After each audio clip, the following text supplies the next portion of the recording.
คอยเอามาต้อนรับเจ้าเอาขอบใจเด้อใช่โอ้ยไอ้ไปงานดองดูไอ้ได้กินลายเลยกะท่านกะซิมจังหน่อยนะอุตส่าห์เอามาต้อนรับกะซิมจังหน่อยโอ้มันยืนมันเมื่อยบาดเลยมันปวดตามเส้นประสาท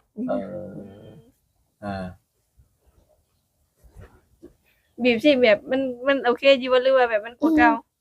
ก็โอเคอายุสัญญาณบีบแล้วนักกว่าเก่าชาวยันผิดจุดเนาะเวลาปวดก็มีแต่บีบเป็นนี่นะมันจะคลายขึ้นบริญญาฟังดินจักหน่อยเลยนี่แหละป้าไว้เฉาเพื่อนพี่ก็ออกเจออันแกนำหักมันจับ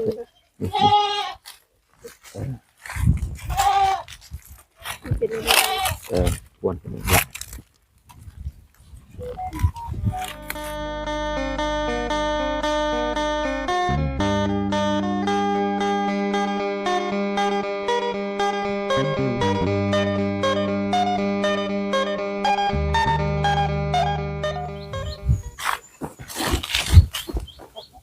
วันนี้ถ้าพอเพิ่นไปใส่เด้เนาะพี่น้องคือบ่ทันปล่อยแบ่ปล่อยรัวเพิ่นอยู่เนาะเอาพี่น้องเลยก่อนอื่นทางบ่อใต้เองก็ขอกราบทักทายสบายดีกับพ่อแม่พี่น้อง FC กันเบิดสุขุสุคนเด้อพี่น้องเด้อFC อยู่ทางฝั่งลาวฝั่งไทยหรือว่าทางต่างประเทศนำเนาะก็ยินดีต้อนรับเข้าสู่ช่องของบ่อตาบ้านเฮาคือเก่าพี่น้องเลยเป็นจังไดเด้เนาะอยู่ทางฝั่งไทยหรือว่าอยู่ทางต่างประเทศฝนตกคือกันอยู่บ่พี่น้องเนาะแต่ว่าช่วง 2-3 มื้อผ่านมานี่โอ้ยพี่น้องเอ้ยฝนตกได้ทางบ้านบ่าวตาเนาะมื้อวานนี่ก็ไปงานดองหมู่ตกห่ำพี่น้องเอ้ยแล้วก็เห็นหลายคู่หลายคนอยู่ถ่ายคลิปลงไปเนาะว่าฝนตกห่ำว่าซั่นก็มื้อนี้ก็ครึมๆอยู่ได้พี่น้องเนาะจักว่าสิโยดสิตกลงมาอยู่จักแหละแต่ว่าทั้งนี้ทั้งนั้นเนาะพี่น้องเนาะมื้อนี้ก็มาหน้าน้องสุดใจเพิ่นคือเก่าพี่น้องเนาะมาอยู่ทางกลางป่าหน้าดอนคือเก่าเนาะมื้อนี้ก็มีหักไม้ยาดีมาให้เพิ่นมาแต่เฮือนน้องน้อยพุ่นแหละเนาะพี่น้องเนาะหลักมาแต่เฮือนน้องน้อยเพิ่นเพื่อมาให้น้องสุดใจพี่น้องเลยน้องน้อยเพิ่นได้ว่าอยากปรับอยู่เนาะ ก็หยอกดอกน้องเลยเอาหักไม้จากบ้านน้องน้อยมาให้น้องสุดใจน้องพี่น้องก็เป็นต้นหมักเป็นทางบ้านบ่าวตาต้นหมักเป็นแต่ทางฝั่งไทยทางตะพอเพิ่นว่าหมักเบ็ดพี่น้องเนาะบ่าวตาก็บ่จักทีแรกพี่น้องเอ้ยต้นหมักเบ็ดนี่มันเป็นจังไดเนาะว่าซั่นพอเพิ่นก็ส่งรูปต้นมาบัดนี้เนาะส่งรูปต้นมาแล้วก็ส่งรูปหมากไม้เบิ่งแต่ว่าบังเอิญพี่น้องเนาะหมักเป็นบ้านเพิ่นน่ะมันเป็นหมักเป็นพันธุ์เป็นใหญ่นะมันคือหมากใหญ่แท้เนาะบัดนี้ว่าซั่นบ่มั่นใจพอดีว่ามื้อก่อนออกไปนาเนาะออกไปนาเลยคิดว่าช่องสิแม่นมักเป็นบ้านเฮานี่แหละว่ะจังเลยถ่ายคลิปส่งคลิปวิดีโอให้พ่อเพิ่นเบิ่งเพิ่นว่าโอ้นี่แหละลูกว่าซั่นยาดีของแท้เลยว่าซั่นเนาะต้นเป็นบ้านเฮานี่แหละว่าซั่นเอาไปต้มกินเด้อว่าซั่นเนาะกินต้มทั้งใบทั้งแกนหรือว่าต้มกินหรือกินหมากกินหยังมันก็ได้ว่าซั่นเอาดีเบิดนั่นแหละลูกเอ้ยว่าซั่นเลยเอาเนาะฉันแหละไปว่าเอาไปให้น้องสุดใจเพิ่นก่อนแต่ว่าหักไม้รอบนี้พอเพิ่นก็สิฝากมื้อนี้แหละเนาะพี่น้องเนาะเพราะว่าพอเพิ่นว่าเพิ่นสิจัดส่งฝากมาให้วันเสาร์พี่น้องเอ้ยมื้อนี้ก็วันเสาร์พอเพิ่นจังได๋และเนาะยันช่วงแรงๆพุ่นแหละยันเพิ่นว่างเวียกว่างงานพี่น้องเอ้ยเนาะทั้งพ่อหมอเพิ่นก็ได้ป้าจันก็เดี๋ยวสิขึ้นไปหาน้องเพิ่นก่อนหักไม้น้องเบลตาถือขึ้นไปแล้วล่ะเนาะพี่น้องเนาะโธ่ฝนตกแล้วไข่มดแดงยังมันก็ตึงได้บาดนี่พี่น้องเอ้ยพุ่นหั่งลงตู้ลงต้นอยู่ว่าแต่ว่าอันนั้นมันยังแหละพี่น้องอายุอยู่หั่งแล้วบ่หรือว่าหั่งบ่สั่งพี่น้องอันนั้นปลายไม้น่ะเบิ่งนั่นพี่น้องเนาะปลายไม้เป็นเดี๋ยวคือหั่งนกนี่แหละพี่น้องเนาะแต่หั่งมดแดงก็ลายอยู่ทางบ้านนอกจุดใจเบิดนี่แต่พ่อนี่บ่ส่งอยู่พี่น้องเอ้ยถ้าพ่อเพิ่นไปใช้ชุดใจเมื่อบ้าน พอเฮ็ดออกแป๊บเดียวเฮ็ดออกแล้วเนาะ มื้อวานมื้อซื่อนี่เนาะ ฝนตกแป๊บเดียวเฮ็ดออกแล้ว ตอนนี้ได้กิน โอ้ยเอาสวัสดีเด้อมาชิมเลยมาเกี้ยงเนาะเด้อโอ้ มื้อนี้บ่ได้อันนั้นนะบ่ได้แม่นขวดดองเลยตัวเนี้ย แม่นบ่ แม่นซื้อมาใหม่ หมาดค บ่ อย ได้มีเครื่องเขาข้อดองคอยเอามาอันต้นหักเจ้า เอาขอบใจเด้อใช่โอ้ยไอ้ไปงานดองดูไอ้ได้กินลายเลย กะแซงท่านกะซิมจังหน่อยนะอุตส่าห์เอามาต้นหักกะ เอ ซิม อ จังหน่อย กินก็กินใช่เนาะผมแห้งบ่เฮ้ย ไม่เคยบอกพี่เคยกินเรื่อยแล้ว เออ บ้านมา หวานดิป้อแห้งใส่ลายกว่าเก่าบาดเนาะกินเมื่อโลดก็ขออนุญาตนะพี่น้องป้อน้องใจเพิ่นกินได้จังได๋วะนี่ตัวเนี้ยว่าแต่อ้ายบ่เห็นเว้ยอ้ายเห็นอยู่โอ้ยบ่เอ้ยเนาะบ่ได้ขวดอ่ะทุกใจบ่แม่นดอกพี่น้องเนาะฉันได้กินแล้วมันมีหยาบของแก้วชิเบิด อย่าแล้ว บ่เป็นหยังชิมอันนั้นได้ซื้อเอามาต้นหับเด้ แต่เป็นได้ท่านน้องมันก็รู้สึกแบบดีขึ้นอีกบ่จังหน่อยอีกบ่ ยังบ่ฮู้ กินเรื่อยๆเนาะ หาก็กินได้หามื้อ แล้วก็ตรวจเบิ่งแล้วบ่ โดยตรวจเบิ่งเลย ลงอยู่บ่จังหน่อยนะ มื้อก่อน357มื้อนี้387 ลงมันลงอยู่สุดนี่เนาะแต่ว่าตอนนี้มันก็บ่ได้มีท่าน้ำตาลเลยแหละเนาะ ขมโอ้ยหวานว่ะ แล้วบ่มีน้ำตาลมาซั่นมันสิหวานได้ได้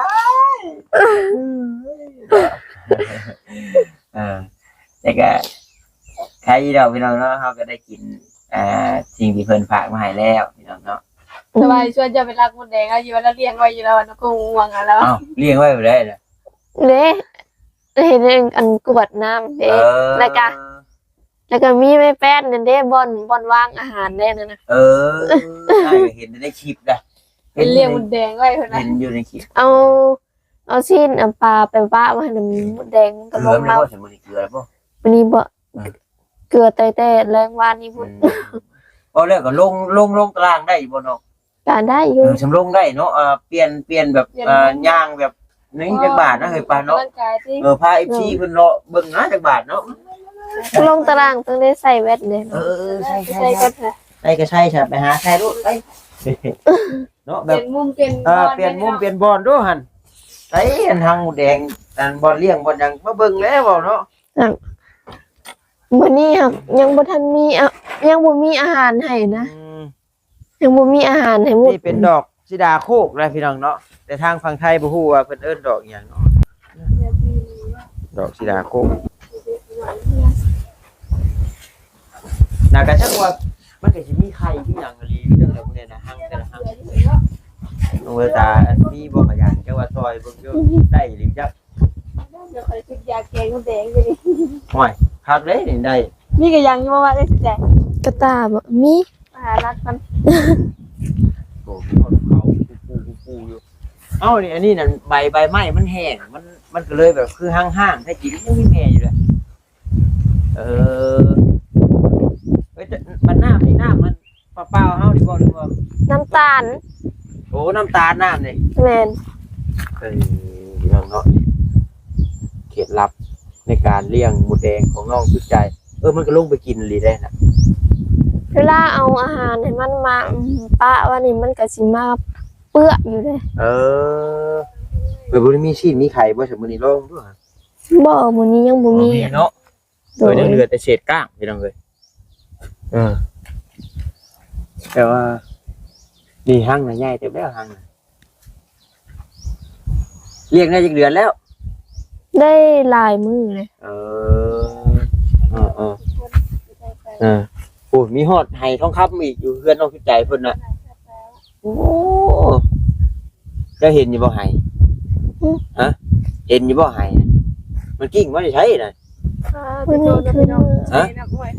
เมื่อย เมื่อยฮะโอ้มันยืนมันเมื่อยบาดนี่บาดนี่เราไปชมกันขึ้นแล้ว จิตเพิ่นมาได้ปกติเห็นเพิ่นลงมาได้เนาะ เพราะว่ามันบดอยู่แต่ว่าที่นี่แหละบาดมันอยากมืดนะเนาะ แบบนี้แหละ เด็ดได้ล่ะเนาะ โอ้ย บด ล เด็ ม ด วอยๆอยู่ เดี๋ยวขออนุญาตเหยียบสะกันกัน ที่ว่าน้องเพิ่นเว้าไปทางใดคือว่าเฮาเมื่อยบัดฮูบลงบัดเดียวมันแบบนี้แหละมันตั้งตัวบ่ทันแล้วก็ว่าเมื่อยแล้วก็วึบลงเลย แบบนี้แหละก่อนเวลาลงแล้วนั่นนะ นี่แหละจังว่าแบบบ่อยากแบบย่างไปคนเดียวทันทีเนาะ แม่ ยังเมื่อยอยู่บ่นี่ ยังหนักอยู่ว่าน้ำตา มันแบบมันอยากวินอยู่เถอะ คือว่าง่ายๆคือ FC เพิ่นเม่นมาแหละเม็ดเลือดขาวเฮามันหลายน้ำตาลเฮามันนี่แหละบัดพอเฮายืนนะพอเฮายืนเพราะว่า เจ้าสังเกตบ่คนอยากนอนนี่คนอยากนอนนี่เฮาลุกขึ้นบัดเดียวนี่เป็นวิน วิน กินน้ำแล้วบ่กินบ่ กินไม่ได้เลยตอนยังแบบคันสมุดมันล่มบึ้มลงแบบ ขึ้นสมอง ดีว่านอนพักผ่อนกันบ่ มาพรกันบ่ เอาเทิงก่อนก็ได้อะ ตอนยามแรงเหมือนคือว่าใครแน่บ่ได้อันนั้นปานนี้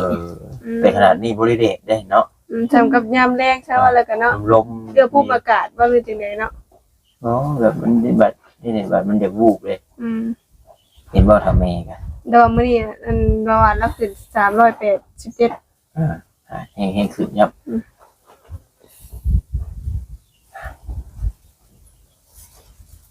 ดีขึ้นมาแล้ว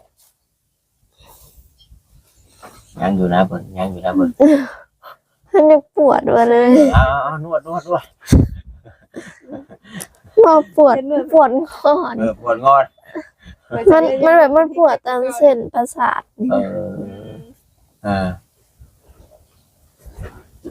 บีบสิแบบมันโอเคอยู่บ่หรือว่าแบบมันกว่าเก่า ก็โอเค อายุสัญญาณบีบแล้วหนักกว่าเก่าสาวยันผิดจุดเนาะ เวลาปวดก็มีแต่บีบเป็นนี่นะมันก็คลายขึ้น มาซะแต่ตอนบีบอันพอนวดให้ก่อน เอาวันนี้เนาะน้องเอตามาเป็นหมอนวดน้องชุดใจโยลงไปเข้าเดียวในพี่น้องเนาะหน้ามืดเลย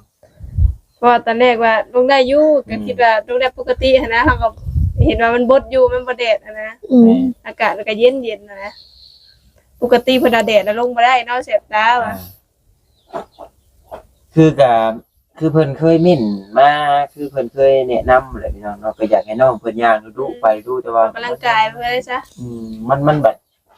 น้องเพิ่นบัดย่างบัดที่เข้าเดียวเนี่ยบัดอยากวิ่นอยากโลกอย่างยังเลยแต่ว่าสาเหตุที่พาให้เป็นจังซี่น่ะเพิ่นว่าห่างกายเฮาหรือว่าแบบสมองเฮามันเคยแบบว่านั่งเคยนอนหลายแล้วบัดพอขึ้นไปแล้วมันตื่นเต้นเด้หรือว่าแบบมันบ่เคยที่นะแบบมันบ่ชินเคยแล้วก็มันเฮ็ดในหน้ามืดเพิ่นว่า มันเคลื่อนมาเลยจังได๋เนาะเขาว่าเฮานอนเฮาเป็นยิงยาง บ่ จังได๋ คล้ายๆว่ามีเลือดขาวหลายเพิ่นเอาเลือดขาวหลายที่หน้ามืด บ่ว่าแต่เราเนาะข่อยนี่คำนอนกลางเว้นนี่โอ้ข่อยตื่นมานี่ข่อยเป็นรอยเด้ข่อยย่างบ่ได้เลย มันสิคล้ายๆซั่นแหละแบบว่าแบบคือเฮาแบบนั่งแบบที่นั่งย่อลายนี่พอลุกขึ้นมานี่หน้ามืดได้ แม่นๆ อ้ายก็เป็นได้ทำนั่งย่อแบบ คือว่าง่ายเฮานั่งทับเส้นเด้เฮานั่งทับเส้นอย่างบ่ลุกขึ้นมาเลือดแล่นบัด บ่เคยเป็นจักเทื่อข่อยนอนเนาะข่อยนอนโดนประมาณ18นาทีเนี่ยลุกขึ้นมาข่อยก็ลุกแบบตื่นมาคนมันก็ยังย่างไปสินะลุกจากที่นอนย่างบ่ได้เขาล้มปวดเลย ข่อยว่าเอ้าแข้งเป็นยังอันนี้เคยคิดในใจก่อนนะเป็นยังอันนี้ว่าแข้งย่างบ่ได้เลยจึ้งก็บ่ได้โดนประมาณ 2-3 นาทีจังสิมาแบบปกติ นั่นนี่แหละเพิ่นเราแบบว่าย่างไปดีๆไปหาเฮ็ดหาหอแล้วยันลกขี้งอเท่าแม่แล้วนั่นแหละพี่น้องเนาะแล้วเป็นโรคความดัน ยังอันนี้ว่าล้มบัดเดียวเลยว่าแข้งขานี่ตีบ่ได้เลยว่าตอนนั้น ยายดีขึ้นนะบ่บัดคือมือตาเด็กกวงๆนั่นแหละเพราะว่าเหลืองเข้าเนาะแต่มาแรงทำตอนแรกลงคู่มืออยู่แม่นบ่ แม่น แต่มันเทื่อกันตอนแรกอยู่ได้ แต่บางเทื่อก็ลง เลือกเป็นช่วงเวลา ได้ย่างโดนเถื่อก็ได้ย่างข้าวเดี เพ ยว ราะว่าอย่าไปช่วงเวลานี่เราเคยย่างเลยห่างกายมันก็เลยลึงแบบนี้ไปจังเนาะ โอ้เดินตอนอาบน้ำน่าจะเข้าไปเองอยู่ที่ โดย ยันแบบเข้าไปหน้ามืดหน้าอย่างโอ้ย มีคนเห็นเลยเนาะ ล็อกประตูไว้แล้วเคาะตึ้มๆกับใครโอ้ยเพื่อนใครแว้งแล้ว สาวพอผัดบ่อยู่เพื่อไปสิเนาะลงไปนั่นไปนี่ บ่คันนั้นช่วงอันนี้พ่อเราก็อยู่นำคือแบบช่วงยามแรงนี่ก็ลงไปเองได้สบายอยู่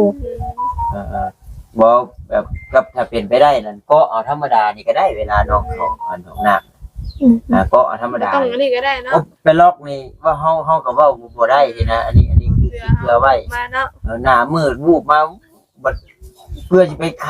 เอาเจ้าออกมาได้บ่เออ เวลาก็งับไปนี่ก็ได้เพราะว่าคนบ่ได้มา โอ้ยบ่มีแล้ว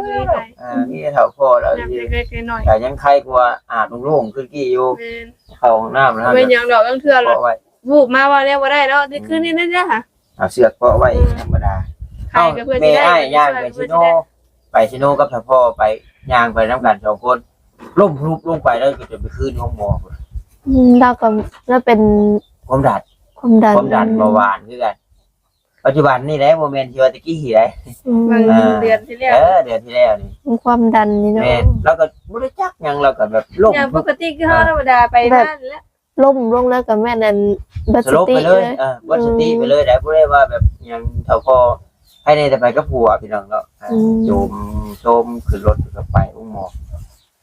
อย่างนั้นน่ะโอ้ยแต่คือนี่แหละอย่างว่าบ่อย่างเราเข้าป่าหาเฮ็ดหาหอนคนเดียวยามมันแดดอย่างเราเป็นคนมักไป คนมาหากิน ยันแบบล่มอยู่กลางป่ากลางดอนนะเพื่อโอ้ยคนไปเห็นโอ้ยบอกคนอยู่พี่น้องเนาะคนมักไปจนนี่เราไปตา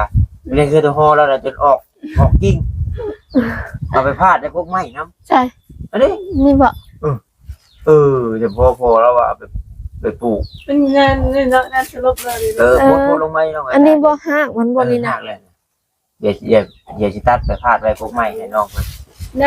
งานสลบอะไรแบบพอสลบเนาะ บ่ได้ตัวนี้มันเป็นเครือปลูกตาบต้นไม้เด้ก็ไว้มันก็ล่ามไปเราได้เนี่ย พี่น้อง เบิ่งแก้ก่อนเพราะว่าเขาบ่ได้เอาบัดโอเคลิ้นน่ะบ่ติดเด้เดี๋ยวถ้าซักไว้ติด ออกห้างออกเมย์ ตัวนี้นี่บ่เป็นหยังเลยเจ้าพ่อเราเคยปลูกอยู่เนี่ย บ่ได้ยากฝังดินจักหน่อยเลยนี่นะป้าไว้เฉาเฮือนพี่ก็ออกเจ้าอันแกนำ ฮากมัน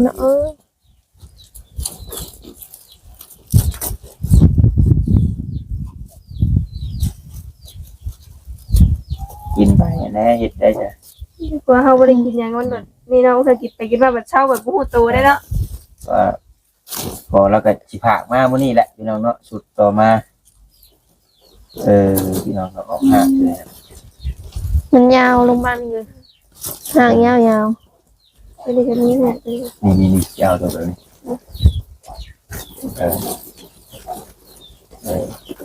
แล้วอันผ้ามีป่ะ ค่ะ หรือว่าแก้ ไปดีไปต่อกันได้ เป็นเครือเดียวเลยน้องตา คือเดียวบ่นี่ตัวนี้บิดเอาไว้จังหวะ ไม่เดียวเอาไม่เพื่อคือเอาบัดเฮาอยากได้รอบหน้าเนาะโอ้ยพันวานกว่าจะอยู่ถึงผัก หยาไปเนาะ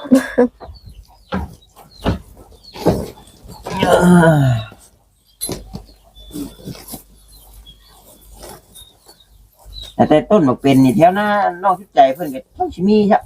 มีบ่ บ่ฮู้ซำเด้บ่ฮู้ต้นหมาก ถ้าพ่ออาจจะฮู้อยู่ ต้นหมากเป็น เป็น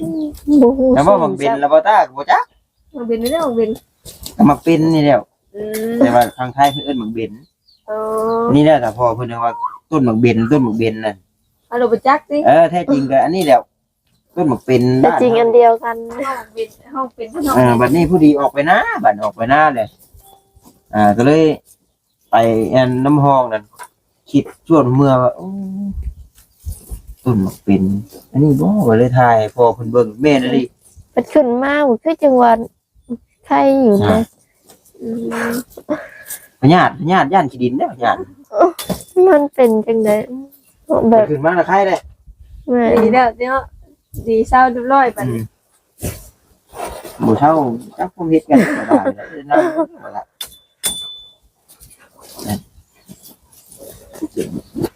เป็นหูได้แล้วนี่ไงเป็นลมเป็นหูพี่น้องเนาะหน้ามืด คือแบบอันเขาเจ้าเป็นก็ต้องแบบล่มบึ้มลงไปเลยก็ แบบสั้นเลย แม่นแบบมันจะมันเป็นอะไรนะแบบมันบ่ฮู้เมื่อเลยนะ บ่จักดอก แม่น บ่จักคือถ้าแม่แล้วเว้าแล้วก็บ่ฮู้ว่าตัวเองเป็นไรฮู้แบบ มันบึบก็เดียวได้เนาะ แม่น แล้วเว้านะแบบว่า มัน มัน พุไปแล้วกัน หน้ามืด อ่อนบ่เลยมือเขาสิแบบจับอีหยังว่ามันก็จับบ่ได้มันอ่อนเลยเด้ บัดน้องคิดใจเพิ่นมาใช้แว่นคือนี่บัดแนมตาบ่เห็นบ่ฮะ นึกว่าผัดมืดอีเด้ ได้ยินอยู่เพิ่นเว้าว่าจักเว้าฉันก็เฮาเมื่อยบัดคอยนั่งโอ้โหลงเลยอ่ะบ่หยังวะกี่ว่าเพิ่นเว้าบ่หยังแบบใดดอก สมิธก็ไม่เข้าใจเลยว่านี่นะ ถ้าเห็นนางโยกลงเอ้าไปแต่อยู่ผู้ คื เดี อสิ ยว มันมีแห้งเลยได้บูมันอ่อนลงเลยนะคือแบบมันนะ ได้หันใจกันสบายอยู่บ่ กำคัญใจก็คือแบบว่าเมื่อยๆเลย มันตอดคอเนาะ แม่นคือว่าแบบคือแบบนะมันอันได้หายใจคือพวกมันแล้วหายใจได้ทั้งปากนะผม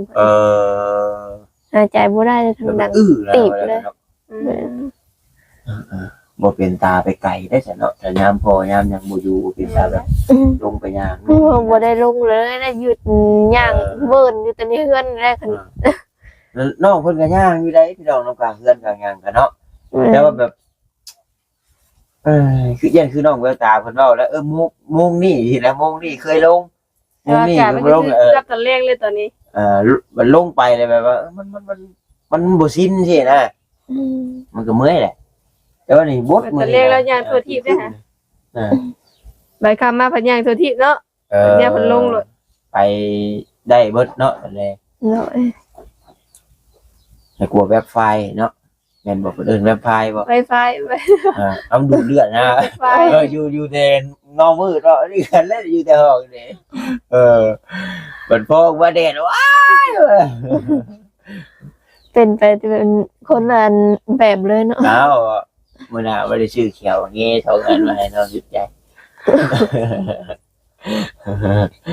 พอหยอกน้องก็ดอกพอน้องคนหัวพี่น้อง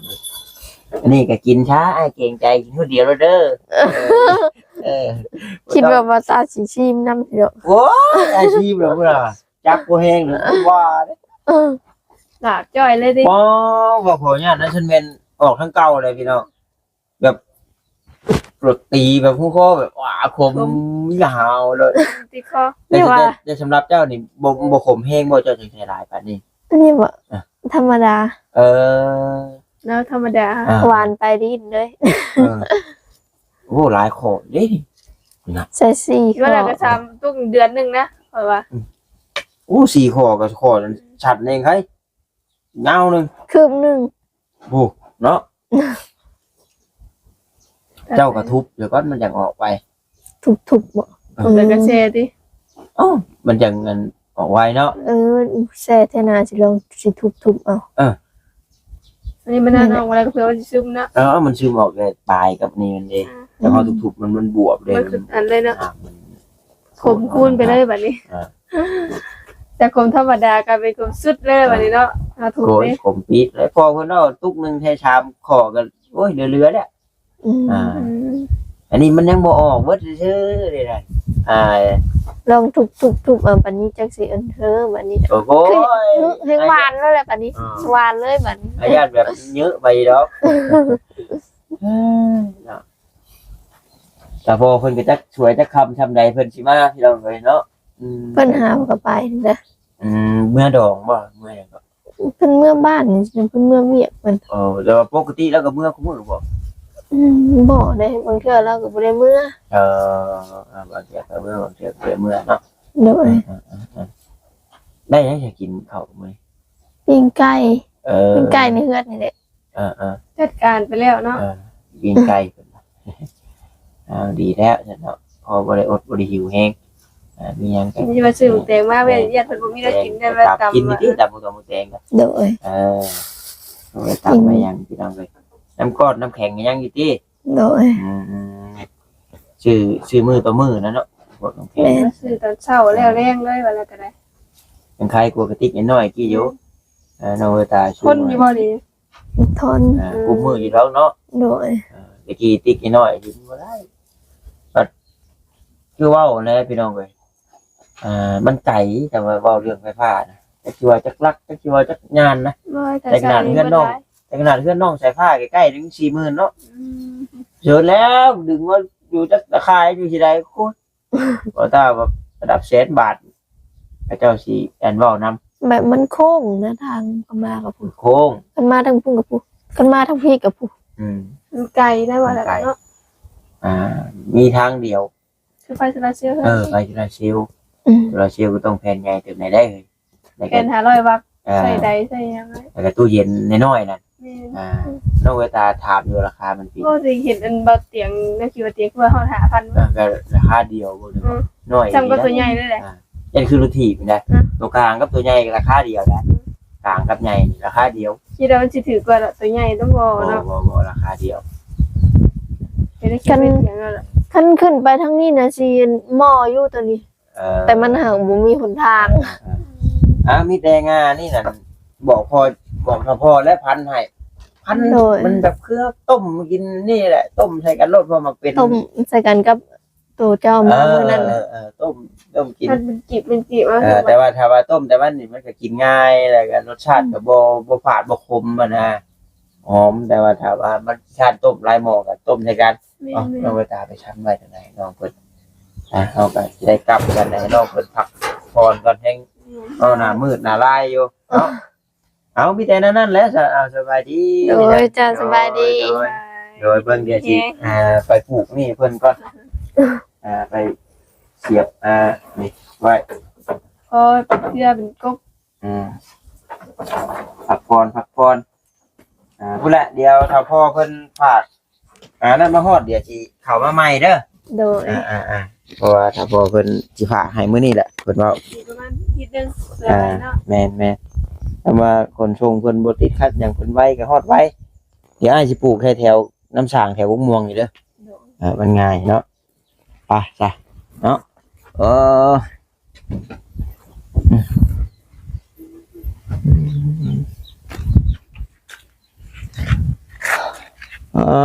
ไปยังน้ำกันหิ่งนะไก่บ่ทุกใจเลย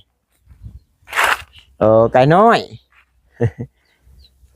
ไก่น้อยเตะกันใช้เสียมเด้มีอยู่บ่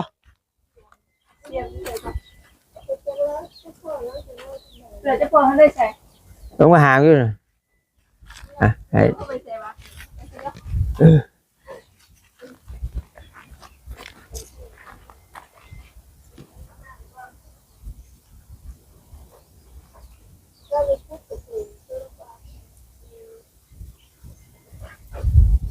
มาเนาะบ่าวตาคนมือฮ้อนพี่น้องเอ้ยนี่มือเพาะเบิดเดี๋ยวสิให้น้องแล้วตาเพิ่นกุดเสียบให้ลองเบิ่งนี่เอาม่วงมันชุมแบบนี้เอาเงาลดเงาตัวนั้นเงาตัวใหญ่นะอันละพอได้อันปักปลายมันลงหน่อยนึงแล้วก็เดี๋ยวสิเอาอันนี่มัดเพราะว่าแต่เฮาสิทิ่มไปโลดก็ได้นะพี่น้องเนาะแต่ว่าหลักๆมันกระดูดกินดินพร้อมแหละคือที่5เพิ่นย่างเท้าไปหาดินแน่เพิ่นย่านเพิ่นสลบหาเครือก่อนเด้อหาแนวมัดก่อนถมลงรถเอาอันโหไปลงอีกพอดีล่มลงหันเอาอันถมที่เดียวเลยในเลี้ยนกันแล้วก็มัดจุ่มขึ้นนะ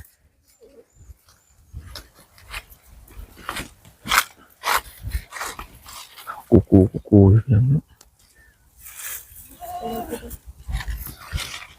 น้องดำเพิ่นอยู่บ่เนาะ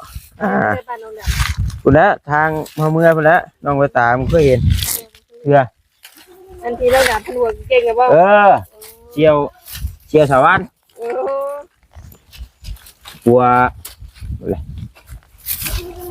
นี่เลยจับ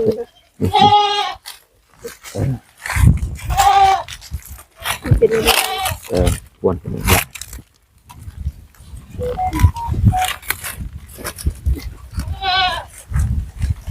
เชียวสาวันคือกันครับ มาเป็นดิหัวเก่ง ใหญ่เลยไว้ เรียบร้อย รุ่นเบิ้งพี่น้องเนาะติดบ่แต่บริพังดินก็คือว่าหัก เป็นกล้วยไปกล้วยมาให้เองไปขอไปเจ็บเด้น้ำนี่เขาได้ เดินยาเขียวงู แล้วก็จะปัก มันก็คืออันเขียวงูดีแล้วพี่น้องเกาะเลยป้าซะคือสิได้ขอตัวกลับก่อนเด้อบาดนี้พี่น้องเด้อแล้วก็ว่าผิดพลาดประการใดก็ขอโทษขออภัยน้ำหลายๆสบายดีน้องแววตาเด้อป้าพี่น้องเอ้ยสบายดีพี่น้องเนาะบ๊ายบาย